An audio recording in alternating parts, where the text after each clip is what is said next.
Molo Sanbonani, hello, how's it? Good morning, good morning, good morning, and welcome to another episode, the Thursday edition, happy Thursday, of Vuka Nazo. That's right, Vuka Nazo, your weekday morning news analysis show. Welcome to it.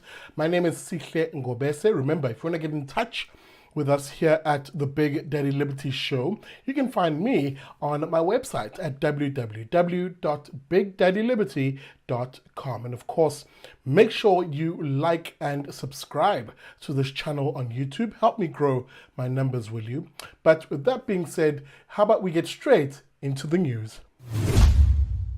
All right, we begin here this morning in a story which really boggles the mind given the seriousness and the severity of the crime situation in this country. Our police services, specifically crime intelligence, is being hamstrung, and who now for the past 18 months have simply been unable to get approvals for wiretaps, right? What they call live monitoring of cell phones. Now, they would monitor or listen in on calls of effectively hardened criminals, some of the worst, murderers, the cash and transit guys, the very sort of syndicates who, that is listening in on their conversations is an important tool in evidence gathering and often preempting crimes and stopping them before they happen. Now, our police officers, our detectives, have for the past 18 months been effectively hamstrung in doing this simply because certain officials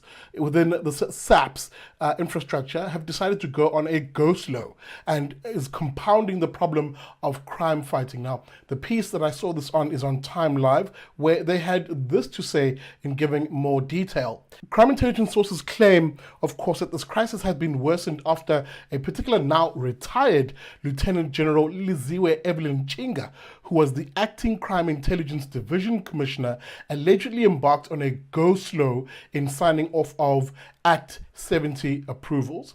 Now, these Act 70 approvals are exactly the process by which detectives, crime intelligence officials go about gaining access legally to tapping phones. Now, it gets really scary for me because we have a situation in this country where cash and transit crimes are a dime a dozen and have actually been escalating. And the question now I'm asking myself is this the reason why? Is the petty politicking, or rather some police within police management who are playing the politics of that organization when they shouldn't be, hamstrunging actual police officers who want to get on with their work from doing their work? It is a massive indictment on the police force, and really it's one which really should see not only heads roll but maybe even prison time for people if these allegations are proven true. Now, don't get it wrong, it gets worse. The allegation of Mchinga's go-slow is just I suppose the tip of the iceberg. The management of our police service is absolutely dismal. Listen to this. The lack of officers to sign off on Act 70s and, of course, Mchinga's alleged go-slow, combined with first the taxing and then the stopping of informants' payments, the Inspector General of Intelligence impounding sophisticated 5G cell phone tracking devices whose procurement was allegedly corrupt, and issues around poorly equipped specialized units such as the Special Task Force and the Air Wing have ensured South Africa, the police's hands are virtually tied when combating cash in transit robbers. Just listen to that situation. Imagine being a good police officer, one who's dedicated, who dons that uniform, puts on a bulletproof vest, attaches your service pistol to your hip, thinking with motivation, I'm going out there to face the wolves of the criminals, if you will, on behalf of communities, on behalf of families. Imagine that cop being hamstrung by this level of incompetence, this level of poor management, and the shambles that is effectively the police services, political and management in this regard. It's absolutely an indictment. It's absolutely an indictment, and it's no surprise that serious crime categories in this country are on an upward trajectory. We simply cannot be guaranteed of our safety, especially by the SAPS, when their management is currently looking like this. And I'll repeat what I've said, and I'll say it again. You, dear South African, are on your own. All right, we're gonna keep an eye on that particular story because this expose really does begin to explain just how shambolic the state of our police is, and again, we'll keep an eye on that, as I said. Now, with keeping with the issue of crime and the focus on crime in other stories this morning, you'll remember, of course, that horrific gang rape of 8 women just outside of Krugersdorp, who were part of a group of 22 who were filming on the abandoned mine dumps in and around that city. Well, a development on that story of the 80 illegal miners, the Zama-Zamas, who were arrested.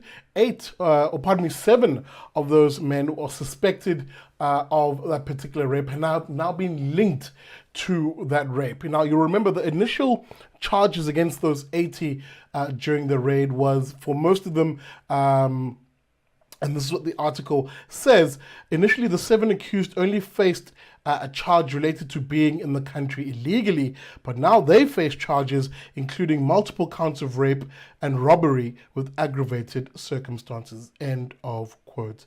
Now, this is a good development. I did mention when I first covered the story that, it's not good enough for the police to just round up the illegal Zama-Zama miners in that area and face the risk, as often is the case, of these men then simply walking out on bail and likely going back to criminality. The real litmus test was, as I said, in 3 parts. Number 1, compiling the evidence, firstly linking the actual rapists to the crime and putting charges on them. Number 2, putting forward solid evidence that can make the job of the prosecutor put together a watertight case and argue the case in court in order to then, number 3, secure a conviction and see these animals being put behind bars. So at least one of those things have been done here and perhaps is ongoing, and we really say kudos to the police, but really voorspoed and keep going in this regard. What is very concerning to me,